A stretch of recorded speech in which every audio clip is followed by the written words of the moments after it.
استحقاق پیدا کیجیے۔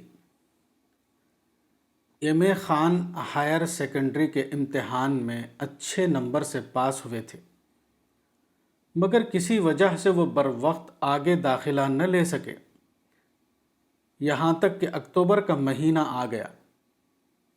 اب بظاہر کہیں داخلہ ملنے کی صورت نہ تھی، تاہم تعلیم کا شوق ان کو ہندو سائنس کالج کے پرنسپل کے دفتر میں لے گیا۔ جناب، میں بی ایس سی میں داخلہ لینا چاہتا ہوں۔ انہوں نے ہندو پرنسپل سے کہا، یہ اکتوبر کا مہینہ ہے، داخلے بند ہو چکے ہیں، اب کیسے تمہارا داخلہ ہوگا؟ بڑی مہربانی ہوگی اگر آپ داخلہ لے لیں، ورنہ میرا پورا سال بیکار ہو جائے گا۔ ہمارے یہاں تمام سیٹیں بھر چکی ہیں، اب مزید داخلے کی کوئی گنجائش نہیں۔ پرنسپل اتنی بے رخی برت رہا تھا کہ بظاہر ایسا معلوم ہوتا تھا کہ وہ ہرگز داخلہ نہیں لے گا، اور اگلا جملہ طالب علم کو شاید یہ سننا پڑے گا کہ کمرے سے نکل جاؤ۔ مگر طالب علم کے اصرار پر اس نے بددلی سے پوچھا، تمہارے مارکس کتنے ہیں؟ پرنسپل کا خیال تھا کہ اس کے نمبر یقیناً بہت کم ہوں گے، اس لیے اس کو کہیں داخلہ نہیں ملا۔ چنانچہ طالب علم جب اپنے خراب نتیجے کو بتائے گا تو اس کی درخواست کو رد کرنے کے لیے معقول وجوہات آ جائے گی، مگر طالب علم کا جواب اس کی امید کے خلاف تھا۔ اس نے کہا، جناب 85%، سر 85%۔ اس جملے نے پرنسپل پر جادو کا کام کیا، فوراً اس کا موڈ بدل گیا۔ اس نے کہا، بیٹھو بیٹھو۔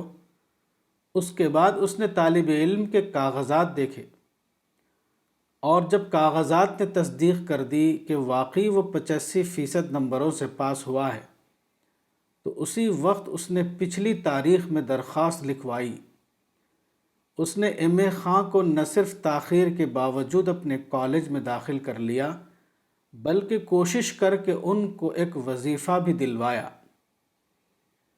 یہی طالب علم اگر اس حالت میں پرنسپل کے پاس جاتا کہ وہ 3rd کلاس میں پاس ہوتا اور پرنسپل اس کا داخلہ نہ لیتا، تو طالب علم کا تأثر کیا ہوتا؟ وہ اس طرح لوٹتا کہ اس کے دل میں نفرت اور شکایت بھری ہوتی۔ وہ لوگوں سے کہتا کہ یہ سب تعصب کی وجہ سے ہوا ہے، ورنہ میرا داخلہ ضرور ہونا چاہیے تھا۔ داخلہ نہ ملنے کی وجہ اس کا خراب نتیجہ ہوتا، مگر اس کا ذمہ دار وہ ہندو کالج کو قرار دیتا۔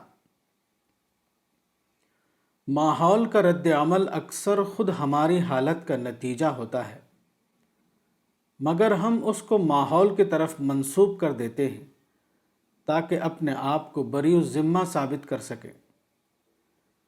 اگر آدمی نے خود اپنی طرف سے کوتاہی نہ کی ہو، اگر زندگی میں وہ ان تیاریوں کے ساتھ داخل ہوا ہو جو زمانے نے مقرر کی ہیں، تو دنیا اس کو جگہ دینے پر مجبور ہوگی۔ وہ ہر ماحول میں اپنا مقام پیدا کر لے گا، وہ ہر بازار سے اپنی پوری قیمت وصول کرے گا۔ مزید یہ کہ ایسی حالت میں اس کے اندر اعلیٰ اخلاقیات کی پرورش ہوگی۔ وہ اپنے تجربات سے جرأت، اعتماد، عالی حوصلگی، شرافت، دوسروں کا اعتراف، حقیقت پسندی، ہر ایک سے صحیح انسانی تعلق کا سبق سیکھے گا۔ وہ شکایت کی نفسیات سے بلند ہو کر سوچے گا، ماحول اس کو تسلیم کرے گا، اس لیے وہ خود بھی ماحول کا اعتراف کرنے پر مجبور ہوگا۔ اس کے برعکس، اگر اس نے اپنے کو اہل ثابت کرنے میں کوتاہی کی ہو، اگر وہ وقت کے معیار پر پورا نہ اترتا ہو، اگر وہ کمتر لیاقت کے ساتھ زندگی کے میدان میں داخل ہوا ہو، تو لازماً وہ دنیا کے اندر اپنی جگہ بنانے میں ناکام رہے گا۔ اور اس کے نتیجے میں اس کے اندر جو اخلاقیات پیدا ہوں گی وہ بلا شبہ پست اخلاقیات ہوں گی۔ وہ شکایت، جھنجھلاہٹ، غصہ، حتیٰ کہ مجرمانہ ذہنیت کا شکار ہو کر رہ جائے گا۔ جب آدمی ناکام ہوتا ہے تو اس کے اندر غلط قسم کی نفسیات ابھرتی ہیں۔ اگرچہ آدمی کی ناکامی کی وجہ ہمیشہ اپنی کمزوری ہوتی ہے، مگر ایسا بہت کم ہوتا ہے کہ وہ اپنے آپ کو قصوروار ٹھہرائے۔ وہ ہمیشہ اپنی ناکامیوں کے لیے دوسروں کو مجرم ٹھہراتا ہے۔ وہ صورتحال کا حقیقت پسندانہ تجزیہ کرنے سے قاصر رہتا ہے۔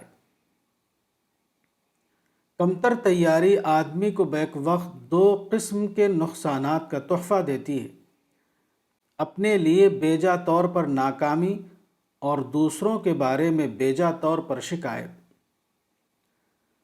پتھر ہر ایک کے لیے سخت ہے، البتہ وہ اس آدمی کے لیے نرم ہو جاتا ہے جو اس کو توڑنے کا اوزار رکھتا ہو۔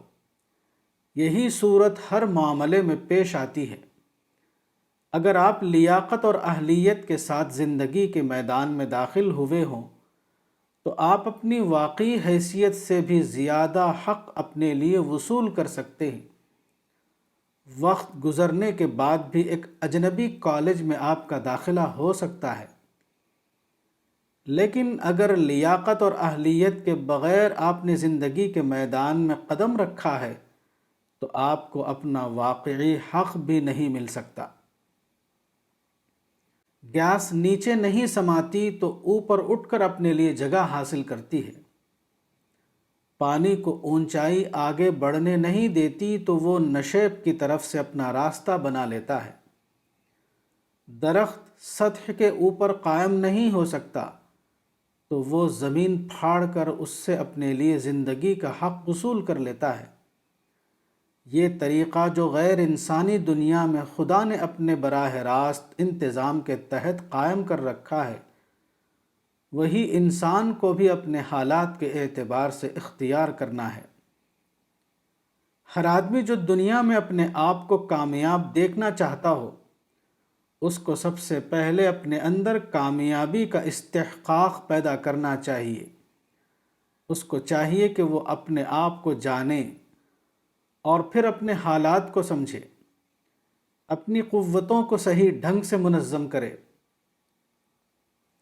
جب وہ ماحول کے اندر داخل ہو تو اس طرح داخل ہو کہ اس کے مقابلے میں اپنی اہلیت ثابت کرنے کے لیے وہ اپنے آپ کو پوری طرح مسلح کر چکا ہو۔ اس نے حالات سے اپنی اہمیت منوانے کے لیے ضروری سامان کر لیا ہو۔ اگر یہ سب ہو جائے تو اس کے بعد آپ کے عمل کا جو دوسرا لازمی نتیجہ سامنے آئے گا وہ وہی ہوگا جس کا نام ہماری زبان میں کامیابی ہے۔ کتاب تربیت اولاد، مولانا وحید الدین خان، صفحہ نمبر 70۔